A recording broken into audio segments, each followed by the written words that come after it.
This is how I triple my money on XRP.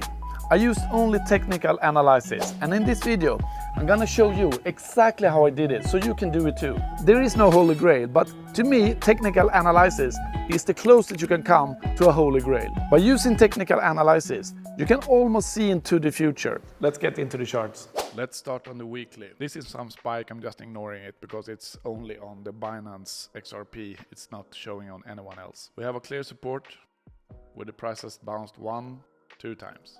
We have a clear resistance where the price has bounced 1-2 times. If I go into the daily and zoom out a little bit, we have a trend line connecting the wicks where the price has bounced 1-2 times so far. We have a channel where the price has bounced 1 time in the top and 2 times in the bottom. We have a zone where the price has reacted 1, 2, 3, 4, 5, 6 times so far. We also have an impulse correction impulse pattern here. So if I measure the start of this move down here and I connect it, show it like this could be a potential area of movement. And if we look to the left, we have this area here. If I zoom in a little bit and draw a trend line here, I see this is where the price has reacted a lot of times now. So I decided to draw it like this, ignoring this wick. And what do we see here? We see another channel and another impulse correction impulse pattern. If we measure this first leg like this, duplicate it to the start of this move, we are moving up to this area.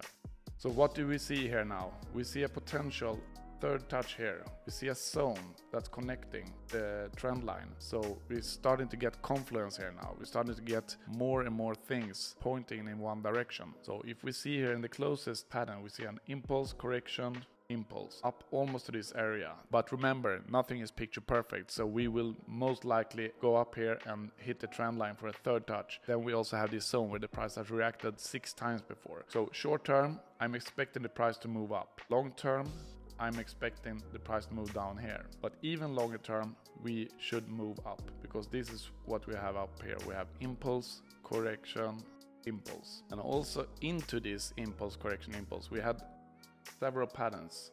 We have here, so we have this impulse, correction. This is absolutely not picture perfect, but looking in hindsight, it's looking pretty good.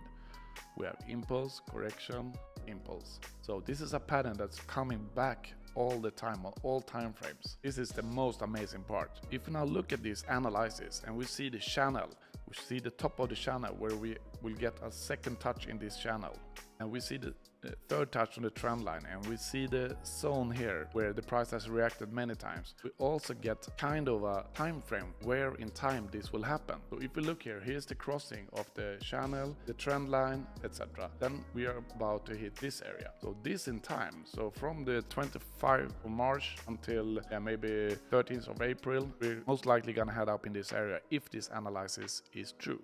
So if I now remove the replay and show you how the price moved from here, it's pretty interesting to see how it came up exactly in this area where the zone, the trend line and the channel crossed each other. So these are the trades that I took. This is the first trade. I entered here and the day after it pushed up really high. It went up 30% in less than a day. So I decided to close and I closed it when it came back here. This was the first trade. Then I started seeing other patterns for me. We had a support, we had a resistance, we have another pattern in a pattern, impulse, correction, impulse. We have here impulse, correction, impulse. When we broke out from the second pattern here and retested, I entered a trade again. This was my second trade. And when we came up to this zone, this is where I closed my trade because I was expecting the price to react at this level. This is the third trade that I took. When we saw the price came down, hovering on this zone, came down again, up, then I entered a short. Most likely I should have waited now, if looking at hindsight, to see the price retest this zone before going down again. But I didn't, so this was the trade I took. It went down and up and down, and this Friday I closed it at this level. So what I did was, this was 21% times 3 leverage, so this is 64% profit. This one was 13 times 3 using my 3 leverage, so it was almost 40%. And this one was 15% times 3, 45%. So all in all, it was 3 times my investment. Wow.